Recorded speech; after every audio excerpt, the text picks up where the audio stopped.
ഭഗവാനോട് നിൽക്കണ ഒരു പവറാണ് ഇവിടെ. അത് പറയാതിരിക്കാൻ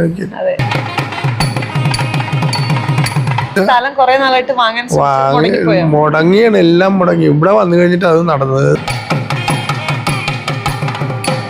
അമ്മ അതിനൊരു വഴി ചെയ്തു തന്നെ എന്ന് പറയുമ്പോൾ അമ്മ അത് അനുഗ്രഹിച്ച് അത് നമ്മുടെ രീതിക്ക് റെഡിയായി തരും. അമ്മയുടെ അടുത്ത് വന്നത് തന്നെ മഹാഭാഗ്യം. നമുക്കത് പറയാൻ പറ്റിയത്. അത് സ്വപ്നമാണ് നമ്മളിവിടെ വന്നത്. സ്വപ്നത്തിൽ കണ്ട പോലെയാണ് ഞാനിപ്പോൾ ഇവിടെ വന്നത്.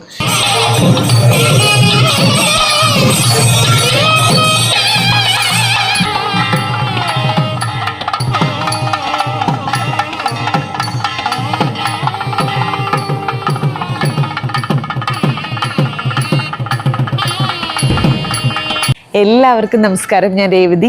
ഇന്ന് നമ്മൾ വന്നിട്ടുള്ളത് ചോറ്റാനിക്കര ക്ഷേത്രത്തിലാണ്. ക്ഷേത്രങ്ങളിൽ ഒഴിച്ചുകൂടാനാവാത്ത സംഗീത ഉപകരണങ്ങളാണ് തകിലും നാദസ്വരവും.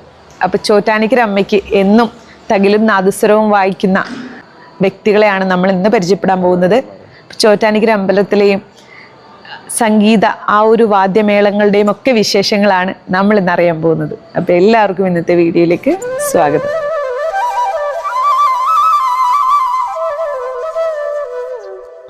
ശ്രീ ഗിരീഷ് കുമാർ അദ്ദേഹമാണ്. അപ്പം അദ്ദേഹത്തെ നമുക്ക് സ്വാഗതം ചെയ്യാം. നമസ്കാരം. അപ്പൊ ക്ഷേത്രങ്ങളിൽ ശരിക്കും തകില് നാദസ്വരം അതിൻ്റെ ഒരു പ്രാധാന്യം എങ്ങനെയാണ്? അത് നമുക്ക് ഭഗവാനെ അല്ലെങ്കിൽ ദേവന്മാരെ ഉണർത്താനായിട്ട് ഒരു രാഗമുണ്ട്, പൂവാള രാഗമുണ്ട്. ആ രാഗത്തിൽ പൂവാള രാഗത്തിലൊരു രാഗം വായിക്കും. രാഗം വായിക്കുമ്പോൾ ഭഗവാൻ എഴുന്നേക്കും, ദേവന്മാർ എഴുന്നേക്കും. ആ രാഗം തകിലും നാദസ്വരത്തിൽ അത് ഒരു 2 മിനിറ്റിൽ കഴിയും. അത് കഴിഞ്ഞാണ് ശംഖ് വിളിക്കും. ആദ്യം ശംഖ് വിളിച്ചിട്ട് ഇത് ചെയ്ത് കഴിഞ്ഞാണ് ഞങ്ങളുടെ അന്നത്തെ ദിവസം തുടങ്ങുന്നത്. അത് കഴിഞ്ഞ് പിന്നെ ഉള്ളത് ഞങ്ങൾക്ക് എതിർത്ത് പൂജയാണ്. ഏതമ്പലമാണെങ്കിലും അത് എതിർത്ത് പൂജയാണ്. എതിർത്ത് പൂജ ശീവേലിയുള്ള അമ്പലത്തിൽ ശീവേലി. അത് കഴിഞ്ഞ് ഉടനെ 6 മണിക്ക് അല്ലെങ്കിൽ അതേ ടൈം കൊള്ളിച്ച് ശീവേലിക്ക് വായിച്ചു കഴിഞ്ഞാൽ പിന്നെ നമുക്ക് 7:30 പന്തിരടി പൂജ എന്ന് പറയുന്ന ചടങ്ങ്, പന്തിരടി പൂജ. ആ ചടങ്ങിന് ഞങ്ങൾ അതിന് വായിക്കണം. അത് കഴിഞ്ഞാൽ പിന്നെ ഉച്ചപൂജയുണ്ട്. ഈ ഉണർത്തുപാട്ട് ഭൂപാള രാഗത്തിലാണെങ്കിൽ മറ്റുള്ളതൊക്കെ ഏതെങ്കിലും മറ്റുള്ളതെന്ന് പറഞ്ഞാൽ അത് രാവിലെ നേരം വെളുത്ത് കഴിഞ്ഞാൽ പിന്നെ മോഹനം, പിന്നെ കാപ്പി, പിന്നെ അങ്ങനെയുള്ള രാഗങ്ങൾ, ഹംസധ്വനി, അങ്ങനെയുള്ള രാഗങ്ങളാണ് കൂടുതലും പിന്നെ വന്നത്.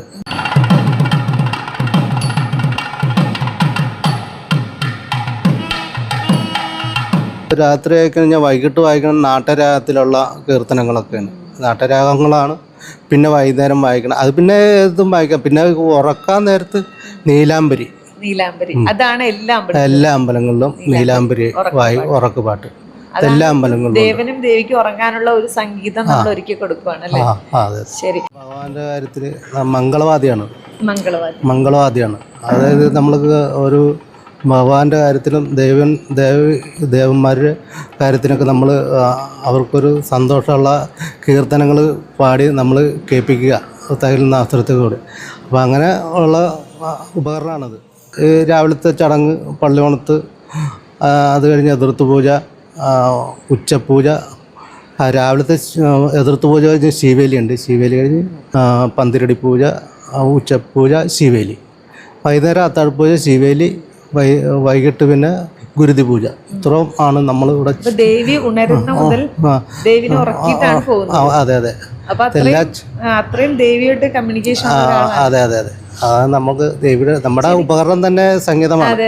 അപ്പൊ ദേവിയുടെ അടുക്ക തന്നെ വന്ന് ചെയ്യുന്നത് ഭയങ്കര ഒരു അനുഗ്രഹം. ഇവിടെ വന്നു കഴിഞ്ഞപ്പോഴാണ് ഒത്തിരി നല്ല നല്ല ആൾക്കാരുമായിട്ട് നമുക്ക് കാണാനും അവരുമായിട്ട് പരിചയപ്പെടാനൊക്കെ സാധിച്ചത് ഇവിടെ വന്ന പിന്നെ തകില് അച്ഛൻ്റെ കൂട്ടുകാരനായിട്ടും അച്ഛൻ്റെ കൂടെ തകില് വായിക്കാൻ പോയിക്കൊണ്ടിരുന്ന ചെമ്മനത്തേര പുഷ്പൻ എന്ന് പറയും. പുള്ളിക്കാരൻ്റെ അടുക്കലാണ് ഞാൻ പഠിച്ചത്. ഞാൻ ആദ്യമായിട്ട് ചെല്ലുന്നത്, ഞാൻ പഠിക്കണത് ബ്രഹ്മമംഗലം മഹാദേവ ക്ഷേത്രത്തിലാണ്. ബ്രഹ്മമംഗലം അവിടെയാണ് ഞാൻ സൗണ്ട് കേൾപ്പിക്കാറായപ്പോൾ എന്നെ അവിടെയാണ് കൊണ്ടുപോയി. അവിടെ നിന്നിട്ടാണ് ഇതൊക്കെ ഞാൻ പഠിച്ചത്.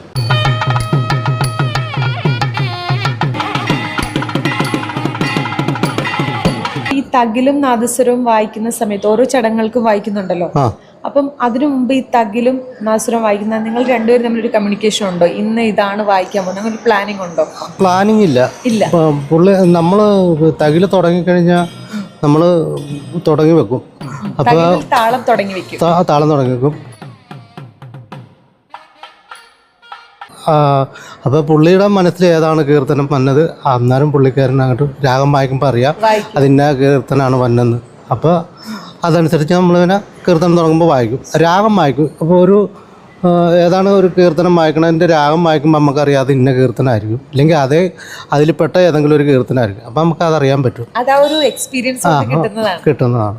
ഭഗവാൻ അല്ലെങ്കിൽ ഭഗവതി ആ സമയത്ത് തോന്നിക്കുന്നതായിരിക്കും, നമ്മളെ തോന്നിക്കും. അപ്പോൾ നമ്മൾ അതനുസരിച്ച് വായിക്കും. ആദ്യമായിട്ട് എനിക്ക് ഈ തകിലിൻ്റെ പാടക്കൈകൾ പറഞ്ഞു തന്നെ എൻ്റെ അച്ഛനാണ്. ആദ്യ പാഠം അച്ഛനാണ്. അതായത് അച്ഛൻ്റെ വായന കേട്ടാണ് നമ്മൾ കുഞ്ഞിലെ തൊട്ട് അച്ഛൻ്റെ വായന കേട്ടാണ് നമ്മൾ ഇത് പഠിക്കുന്നത്. നമ്മൾ തകിലെടുക്കാറായപ്പോൾ തൊട്ട് എന്നെ കൊണ്ട് പഠിപ്പിക്കാൻ ചേർത്ത്. അപ്പം ആദ്യം അച്ഛൻ്റെ അന്നൊക്കെ ഭാരമുള്ള തകിലായ കാരണം അച്ഛനൊക്കെ ചുമന്ന് അന്ന് എവിടെ പോകണമെങ്കിലും നടന്ന് തന്നെ പോകണം. അപ്പോൾ അച്ഛൻ പറഞ്ഞു നീ നാസരം പഠിച്ചാൽ മതി, അതാകുമ്പോൾ നമുക്ക് കൈപ്പ് വെയിറ്റ് എടുക്കണ്ടല്ലോ. അതുകൊണ്ടാണ് അച്ഛൻ ആദ്യം എന്നെ നാസരം പിന്നെ പഠിപ്പിക്കാൻ വിട്ടത്.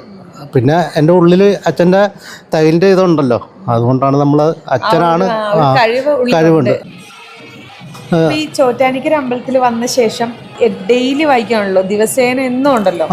അപ്പം അങ്ങനെ വായിക്കുന്ന സമയത്ത് എന്താണ് ഒരു മനസ്സിലുണ്ടാവുന്ന ഒരു അവസ്ഥ, ദേവിയായിട്ടുള്ള ഒരു കമ്മ്യൂണിക്കേഷൻ? അത് സന്തോഷമല്ലേ. ദേവിയായിട്ട് നമുക്ക് കൊതി തീരുമില്ലല്ലോ. അപ്പോൾ ദേവിനെ നമ്മൾ കാണുവാണല്ലോ, അങ്ങനെ നമ്മൾ കണ്ടു തന്നെ നമ്മൾ വായിക്കുവാണ്. അപ്പോൾ ദേവിനെ പ്രസാദിപ്പിക്കുകയും നമുക്ക് അവിടെ നിന്ന് വായിക്കണം, അതൊരു സന്തോഷം വേറെ ഒന്നും ഇല്ലല്ലോ. അത് നല്ല സന്തോഷമാണ് നമുക്കത്. നമ്മുടെ ആ ഒരു ഇത് തന്നെ പഠിച്ചതുകൊണ്ട് നമുക്ക് ഭയങ്കര സന്തോഷമാണ്. ചോറ്റാനിക്കര അമ്മയുടെ ഒരു അനുഗ്രഹം ജീവിതത്തിൽ കിട്ടിയെന്ന് എനിക്ക് തോന്നിയിട്ടില്ല. അങ്ങനെ മറക്കാനാവാത്ത എന്തൊരു അനുഭവം ഉണ്ടോ? ഓരോ ദിവസം ചെല്ലുന്തോറും അനുഭവമാണ്. വലിയ വലിയ കലാകാരന്മാർ വരുന്നു. പിന്നെ ശിവമണി സാറ് വന്ന് ഒരു ദിവസം ഞങ്ങൾ പൂജ വായിച്ചിട്ടിരുന്നപ്പോൾ പുള്ളിക്കാരൻ വന്ന് താളം പിടിച്ച് തന്നു. അപ്പോൾ പുള്ളിക്കാരനൊക്കെ എന്ന് പറഞ്ഞാൽ ലോകം അറിയുന്ന കലാകാരനല്ല. അപ്പോൾ പുള്ളിക്കാരൻ്റെ കൂടെയൊക്കെ നമ്മൾ ചെയ്യാൻ പറ്റിയ ഭയങ്കര ഒരു ഇതായി. നല്ല നല്ല ആൾക്കാർ വരുമ്പോൾ നമുക്ക് അത് സന്തോഷമല്ലേ. നമ്മളിപ്പോൾ എന്തെങ്കിലും ഒരു വിഷമം നമുക്ക് വരുമ്പോൾ അമ്മേ അടുത്ത ഇതാണ് കാര്യങ്ങൾ ഇങ്ങനെയാണ് പോകുന്നത്, അപ്പോൾ അമ്മ അതിനൊരു വഴി ചെയ്തു തന്നെ എന്ന് പറയുമ്പോൾ അമ്മ അത് അനുഗ്രഹിച്ച് അത് നമ്മുടെ രീതിക്ക് റെഡിയായി തരും. നമ്മളെവിടെ പോയാലും പിന്നെ അമ്മനെ വിളിച്ചിട്ട് പോകുള്ളൂ. അപ്പോൾ ഈ 30 വർഷത്തെ ഈ ഒരു ജീവിതത്തിൽ എന്തെങ്കിലും ഒരു മറക്കാനാവാത്തൊരു അനുഭവം ഉണ്ടോ? നമ്മുടെ ഒരു കൂട്ടുകാരൻ എന്നെ ബ്രഹ്മംഗലം ശിവൻ്റെ അമ്പലത്തിൽ കൊണ്ടുവന്നു. അപ്പോൾ എനിക്ക് ഊതാനുള്ള ഒന്നും ആയിട്ടില്ല, നാസരം. അപ്പോൾ ഞാൻ നാസരം ഊതാൻ വേണ്ടി ഒച്ചയിപ്പിക്കുകയുള്ളു. പക്ഷേ അവിടെ നിന്ന് ഞാനൊരു 1 വർഷം കൊണ്ട് തന്നെ പഠിച്ചെന്ന് പറഞ്ഞാൽ ഭഗവാന്റെ അടുക്കൽ നിന്ന് തന്നെ ഭഗവാനെ ഞാനങ്ങ് വിളിച്ച് തന്നെ ഇപ്പം ഇങ്ങനെയാണ് കീർത്തനങ്ങൾ ഇതാണ് എന്നും പറഞ്ഞു. അപ്പം അവിടെ ഒരു കലാകാരനുണ്ടായിരുന്നു. പുള്ളിക്ക് നാസരം പഠിക്കാൻ ഭയങ്കര ആഗ്രഹമായിരുന്നു. പക്ഷേ പുള്ളിക്ക് ഈ സംഭവം മന്നില്ല. പക്ഷേ കീർത്തനങ്ങളൊക്കെ പുള്ളിക്ക് അറിയാം. പുള്ളി എന്നോട് പറഞ്ഞ് ഇന്ന പോലെയൊക്കെ ഇടാം, നീ ഇത് വായിച്ചു നോക്ക് എന്ന് പറഞ്ഞിട്ട് ഞാനും പുള്ളിയും കൂടി ഇരുന്നാണ് അത് പിന്നെ പഠിച്ച്. അപ്പോൾ ഞങ്ങൾ രണ്ടുപേരും പഠിച്ച്. അപ്പോൾ അങ്ങനെ ഒരു അനുഭവം ബ്രഹ്മംഗലത്ത് അമ്പലത്തിൽ അവിടെ ചെന്നിട്ടാണ് നമ്മൾ തുടക്കം. ക്ഷേത്രത്തിൽ ചെന്നിട്ട് അവർ ഭഗവാന്റെ അനുഗ്രഹം കൊണ്ട് തന്നെയാണ് ശരിക്കും ഇതിലേക്ക് ഇറങ്ങിയാൽ പറ്റും. ജീവിതം വഴിമാറ്റി അതെ.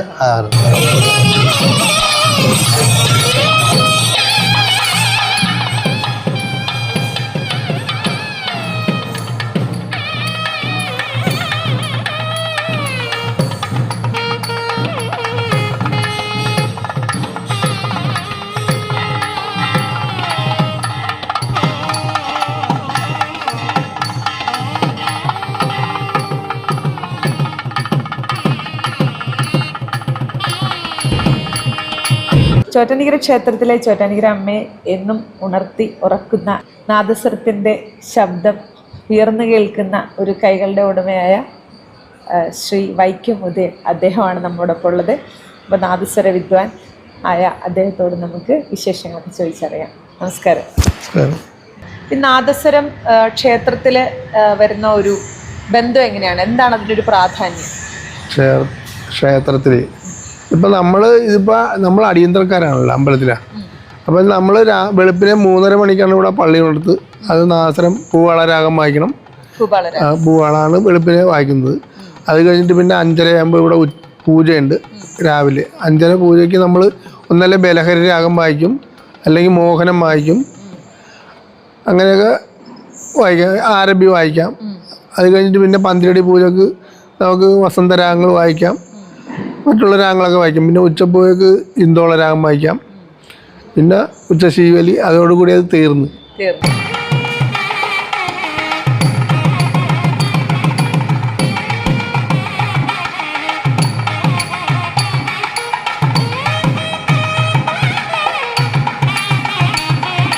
അപ്പോൾ ഓരോ ചടങ്ങുകൾക്കും ഇന്ന രാഗം വായിക്കണം നിർബന്ധമാണ്? അങ്ങനെ ഉണ്ടെന്നാണ്.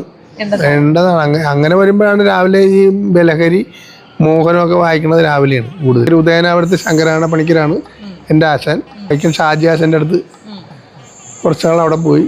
അവിടെ പഠിച്ചിട്ടുന്ന സമയത്താണ് പിന്നെ CS ഉദയകുമാർ ഉദയനാപുരം പുള്ളിയുടെ കൂട്ടത്തിൽ പോയി. ഞാൻ പുള്ളിയുടെ കൂട്ടത്തിൽ പള്ളിയെടുത്ത് നടയമ്പലത്തിൽ അവിടെ പുള്ളിയുടെ കൂട്ടത്തിൽ നിന്ന് പഠിക്കുകയായിരുന്നു.